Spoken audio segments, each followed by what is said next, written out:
Hello ladies and gentlemen, and welcome to the Joysticks. Stickhead here with your Atari ST gaming channel. Now, I've had loads of questions in, for which I'm really grateful, so thank you very much for those. Absolutely awesome. We'll get round to answering those in a second. But first, a bit of news, a bit of good news and a bit of bad news for an update about my channel. The stuff that I ordered came, my PEX HD capture card from StarTech, that came, which is cool, and so did the Sync Strike, which is very cool. Now, I don't know if you caught my video before, but basically the Sync Strike is for taking in the SCART and outputting the D-sub or the VGA cable, and then I can put it in the PEX cap and capture a real Atari ST. But yeah, it doesn't work. It does work, it works perfectly.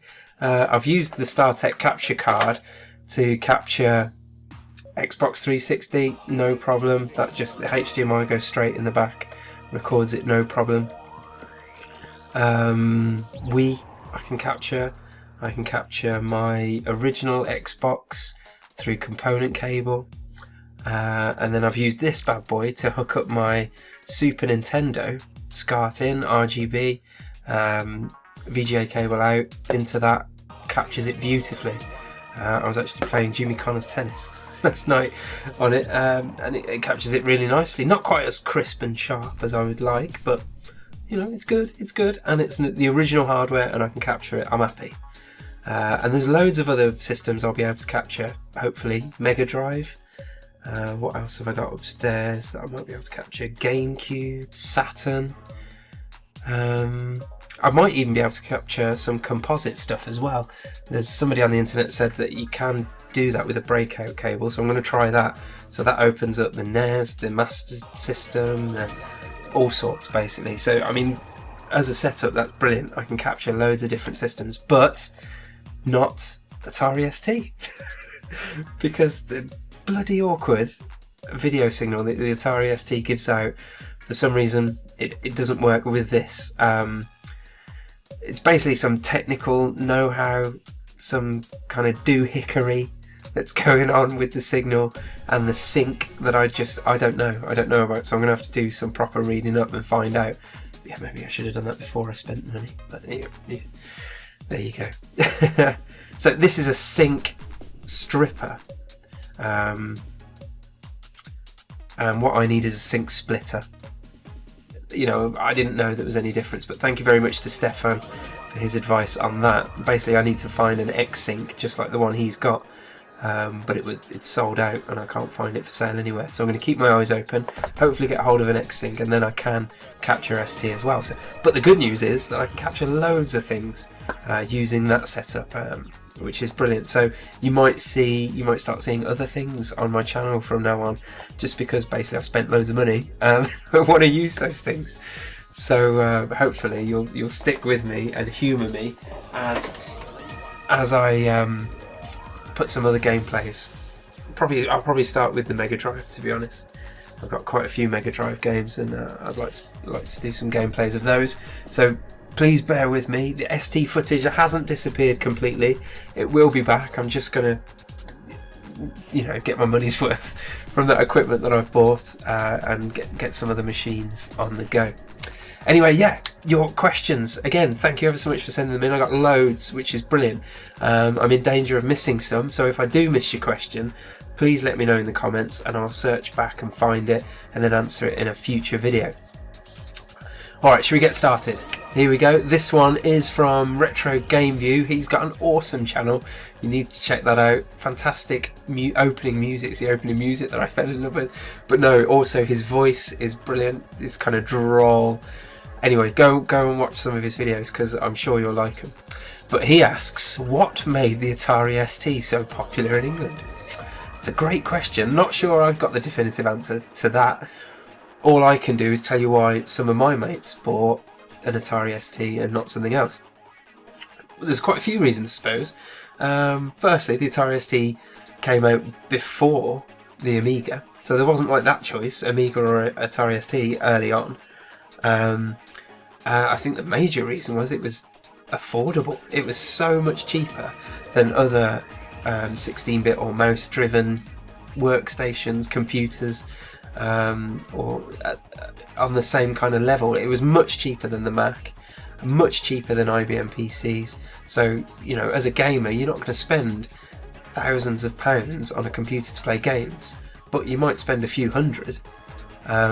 So I think that was a huge reason, the affordability. And Atari's slogan at the time was "power without the price," and I think they achieved that, to be honest. A lot of things that you could do with an IBM PC, a lot of things you could do with a Mac, you could do with an ST at a fraction of the cost, and even more things, you know, with the built-in MIDI and stuff like that. So I think all of those things were, you know, a factor. I was going to mention something else as well. It seems like, because I'm not sure how true this is, but I've got some family in America, and they were always really surprised that I had an Atari ST for playing games. They always saw, I suppose, computers in general as for serious things, word processing, you know, that kind of thing. Whereas I was very much into the gaming side of it, so they were surprised. They were, well, why haven't you got a Nintendo? Or so. I don't know, maybe that's a difference, and why Retro Game View's asking that. But I have no answer to that, to be honest. That's probably a marketing thing more than anything. Anyway, moving on to his next question. What is your overall opinion of Guild Wars 2? Now, in the video where I was asking for questions, my wallpaper was in the background, and it cycles through different things, and it just happened to be up on a Guild Wars 2 wallpaper, which is an MMO that I've been playing. If you're not familiar with it, it's basically like a World of Warcraft type game, but a difference, and an important difference, and it's why that I got hooked into Guild Wars 2. I've always wanted to play an MMO ever since EverQuest. Played EverQuest on a crappy dial-up connection that was just an absolute nightmare, getting disconnected all the time, having my mum moaning at me because I'm clogging up the phone line. But I really enjoy the little snippets of time that I've got. Of course, now, to play an MMO, you really need to immerse yourself in the world. I never got the chance to do that. I just kind of got these little snippets that really made me, whoa, it's good, this MMO world, isn't it? So you like flash forward a few, probably not that many years at all actually, but then I got into Phantasy Star Online on the Dreamcast. Again, crappy dial-up connection, lots of problems there, but again, some snippets of that kind of interactivity with other players and a sense of community and collaboration, and really enjoyed that. But that's not really an MMO in the strictest sense, because you basically were in an interactive lobby, and whenever you went to go and do missions, it would always just be 4 of you. So basically it's just an online adventure game, not really an MMO in the strictest sense. But still gave snippets of the potential of that kind of game, and I really enjoyed it. Flash forward, I don't know how many years, only a few years ago really, I tried the free versions of World of Warcraft, and that was when Lord of the Rings Online just went free to play, so I tried a little bit of that as well, and I got bored really quickly with the gameplay. The combat mechanics of just going up to a mob and tapping a few number keys on keyboard, what just didn't grab me. And I know that obviously as you spend more time with an MMO, you build up your strategies, and you need those strategies for the higher levels of the game where the difficulty ramps up a bit. But I never reached that far because I was so bored. It's like the early game anyway, I don't know what it gets like later on, but the early game was just fetch quest after fetch quest. Kill 10 of those, now go over here and kill 10 of those, now go over there and get that from so and so and bring it back, and it was just really boring. So, and that goes for World of Warcraft and Lord of the Rings. I loved Lord of the Rings at the time as well because of the films, and even that didn't manage to keep me enthralled. But Guild Wars 2, on the other hand, has a very dynamic battle system, which reminds me a lot of Phantasy Star Online, to be honest. It's more of an action RPG kind of thing. You're constantly moving, and yeah, it's number keys to pick your different skills, but they all have movement in them, and there's an active dodge.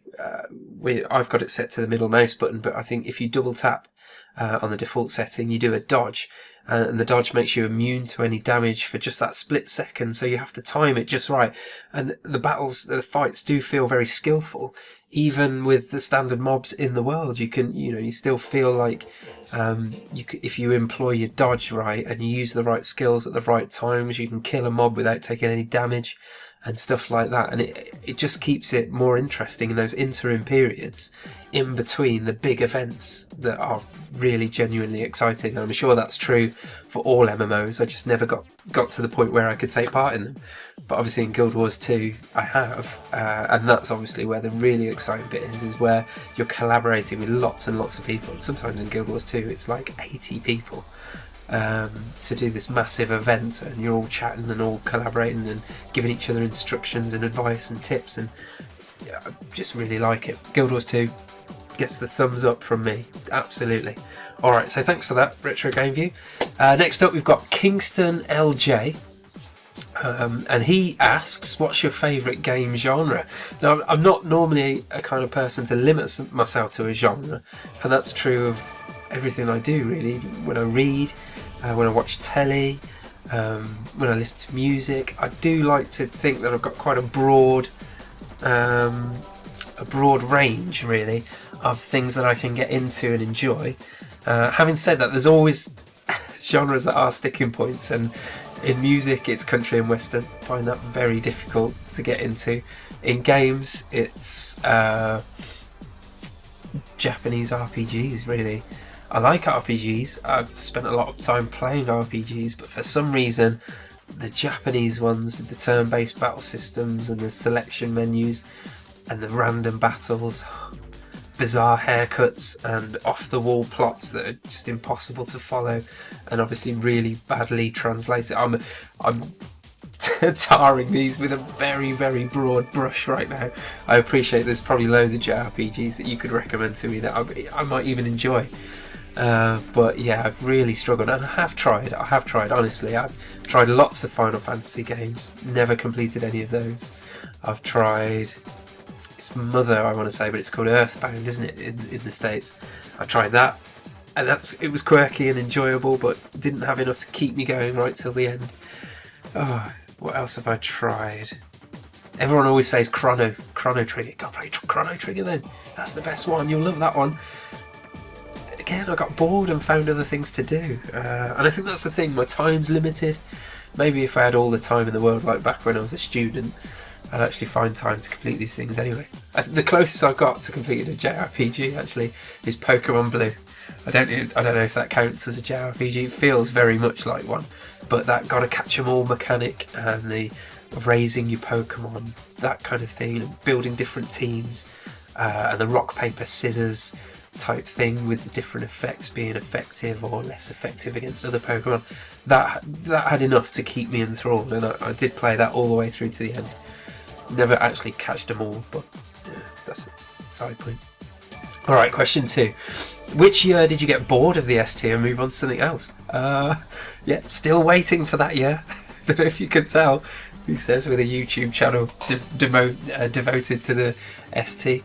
But no, never got bored. I think that's the thing, and that's why I love the ST so much. Is it's always stood or sat right next to whatever was the thing at the time.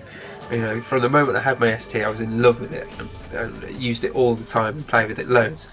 And then a bit further on down the line, I got a Super Nintendo, but that would be set up right alongside my ST on the desk. Do you know what I mean? So I'd play Super Nintendo, but I'd also play ST, and that kind of became more ridiculous as time went on.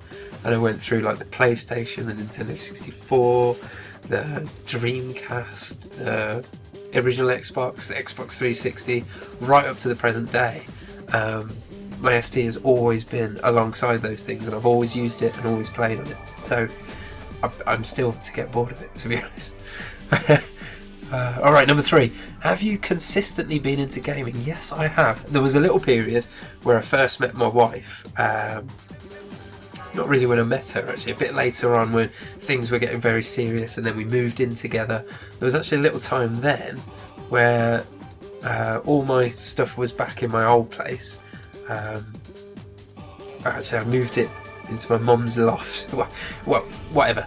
It's a long story. But all my gaming stuff and all my consoles and all my computers and everything were all packed away, and I was living with Ruth in this tiny flat, and I didn't have actually any consoles at all. I brought my Xbox over at one point to play a little bit, but it was those early days of a fantastic relationship where we just used to spend loads and loads of time together, and there wasn't any time for gaming. So there you go. So that was, apart from that tiny little blip, always been into gaming ever since those really early days when my dad brought home the Acorn Electron. I've been hooked.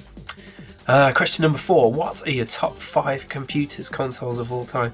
I knew I'd come across a question that I should have prepared for. Alright, off the top of my head, obviously ST, number 1. Number 2 is the Acorn Electron, because it was my first one, and I just think it's a gorgeous little cute thing. I mean, proper typewriter style keyboard on it. It's basically like a baby BBC, and the BBCs are gorgeous, but it's so nice. So many great games for it as well. Lots of arcade clones that were really, really good, and then there's the original stuff as well, like Chucky Egg and Repton, and I could go on for ages. Anyway, that's my number 2. Number 3, what do I put in at number 3? Am I allowed to say PC? Does that fit as one? I'm going to say it anyway. It's a bit of a cop-out, I know, but I really about a year ago, perhaps just over about a year ago, because I used my birthday money. Yeah, I built my first PC. I mean, it's not my first PC, I've had loads of PCs, but this is the first one I've ever built myself. And it's amazing how much more you connect with a PC once you scoured the internet for reviews and best prices and bought the components you need and put it all together yourself. You really connect. That's my machine down there chugging away, and really happy with that. So I'm going to put that there, my PC, at number 3. I'm really chuffed with it. It plays games brilliantly, even though it was really quite cheap to put together. Like, even demanding games like Guild Wars 2 run really well on it. I only tend to play Guild Wars 2 and Minecraft on it at the moment, but there you go. It does play like Far Cry 3, and my Steam list is massive. Loads of games that I bought when I was all excited about having a new PC, and then played a couple of hours on each and then abandoned. But it was loads of fun, and I'm still having fun with it. So there you go. My PC, number 3. Number 4. It's getting a bit trickier now. I'm going to go with my Amstrad CPC 464. My uncle gave it to me, and I still remember the phone call.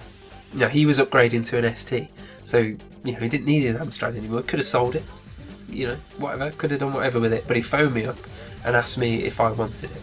And honestly, it's one of the best gifts I've ever had. You can imagine as a kid being offered this computer, which is hundreds of pounds at the time.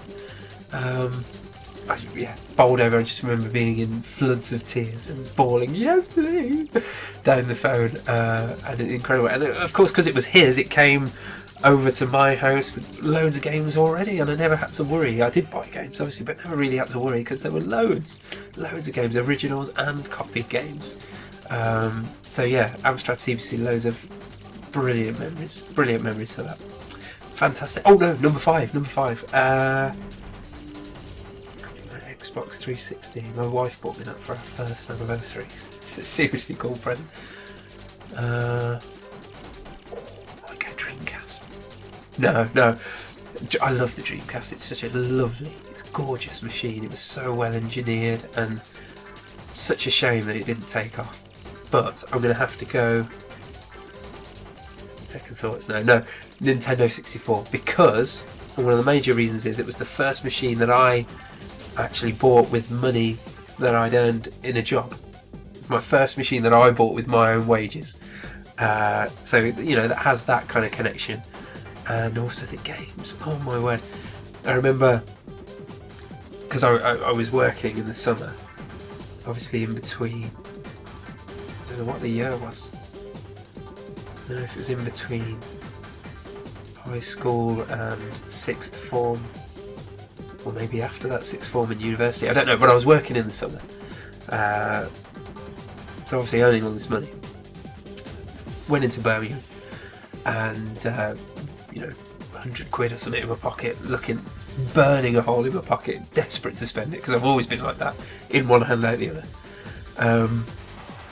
But yeah, we went into, I think it's Computer Exchange. It's not there in Birmingham anymore. It used to be like downstairs under the Virgin Megastore. Went in there and they had a pod set up with the Nintendo 64 playing Mario 64. And just, my friend was looking at stuff and I was a bit bored, so I just idled out, I'll have a go at this. And oh my word, that was one of the greatest gaming experiences I've ever had. I hadn't really experienced analog control of any sort before, but it just blew me away, the control you had over Mario in this 3D world.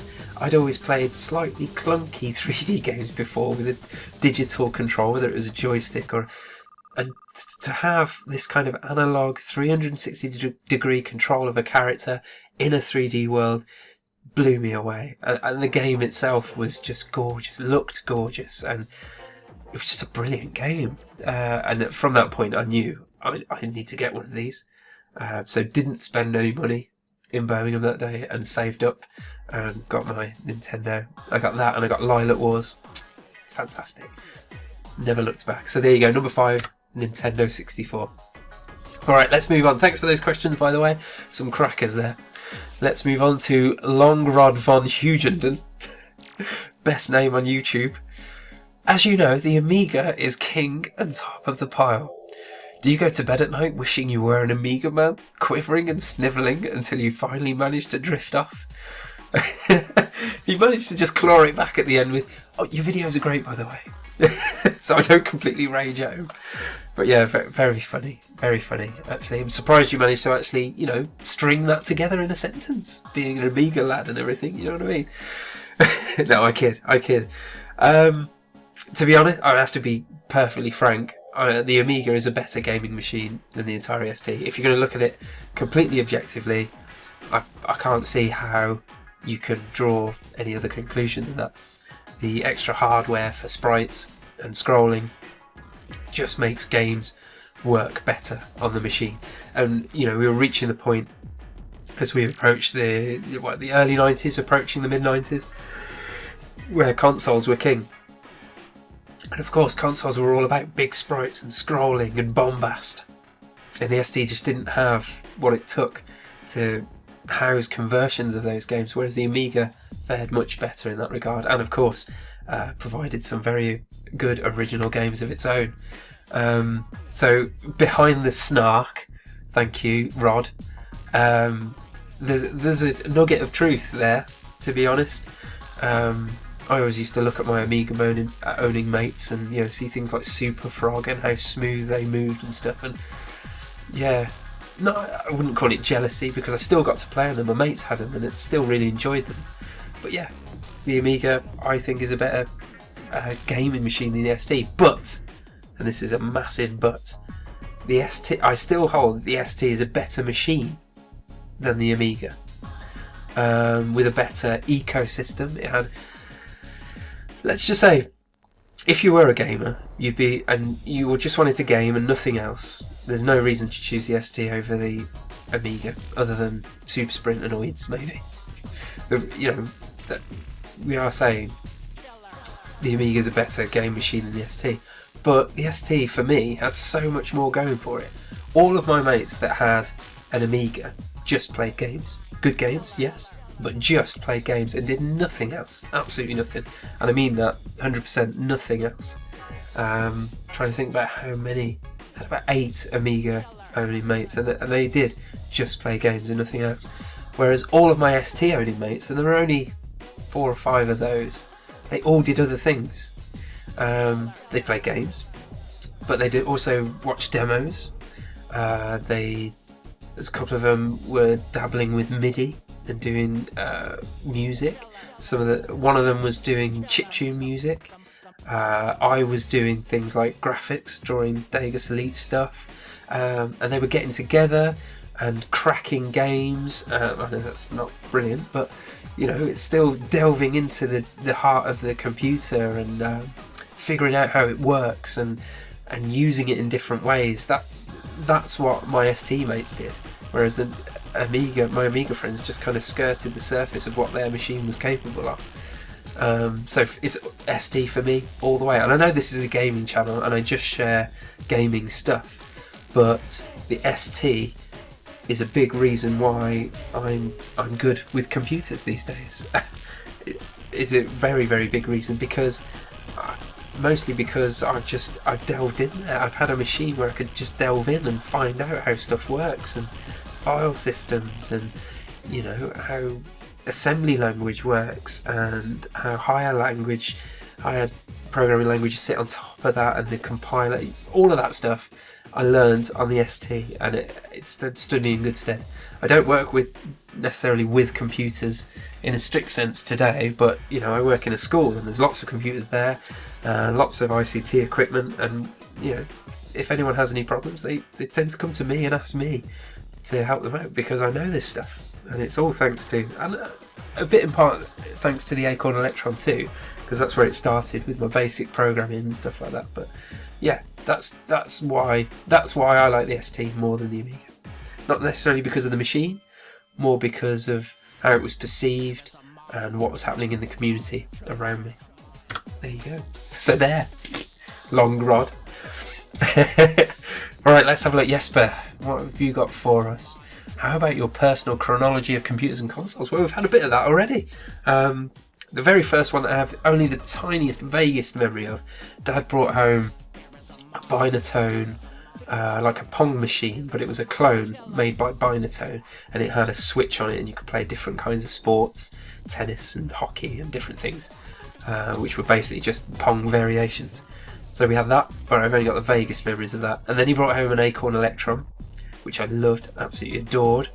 I think he was expecting to use it a lot, whereas I used it most. I think I was only about 4 or 5. But yeah, I started early on computers. And then from there, Amstrad CPC from my uncle, God bless you. And then Atari ST. And then alongside the Atari ST, we had Super Nintendo. Then, what was after the Super? Was it Nintendo 64 next? And then alongside the Nintendo 64, I got a PlayStation as well. This was when I was earning money. Because I didn't want to miss out on there's a lot of excitement about the PlayStation at the time, some amazing games that were only on the PlayStation, so I got a PlayStation. And then it was the original Xbox. No, I'm missing the Dreamcast, which I loved. Oh, Dreamcast. I don't want to spend too much time on these questions. I've realised that we've been going for ages already. Anyway, and then we moved on to, what was it, Dreamcast, and then original Xbox, then Xbox 360, then present day with my gaming PC. So there you go. That's my chronology of computers and consoles. Which ones did you have first? Well, I've answered that. Which ones have you kept or sold? Wow. I wish I'd have kept them all. Actually, I do. But I have a couple have gone. We sold the Acorn Electron. Money wasn't brilliant then, so you know, having a computer we didn't use around the house, we sold that. The Amstrad I passed on to my cousin because it was passed on to me. It wouldn't have been right for me to sell it, so I passed it on to him when I upgraded to my ST. The Super Nintendo I donated to a children's charity that I used to work for, because they had a little computer room where the kids could go and play on there, so I gave them the Super Nintendo. But apart from that, I have everything else. Actually, my original Game Boy, which I didn't mention in my chronology, but that slots in just before the Super Nintendo, I think. And yeah, I also had a Game Boy Color and a Game Boy Advance and the DS. But yeah, there's loads that I missed from my chronology. I missed all the handhelds, basically. But I went the Nintendo Game Boy route and bought every one, so you can imagine. Yeah, but I upgraded from the original Game Boy to a Game Boy Pocket, and when I did that, I'm not sure what happened to my original Game Boy. It's kind of disappeared into the ether. So I don't know. I would like to have kept on to that. I do like having the things that I originally used. Most importantly, I've got my original ST that I always use.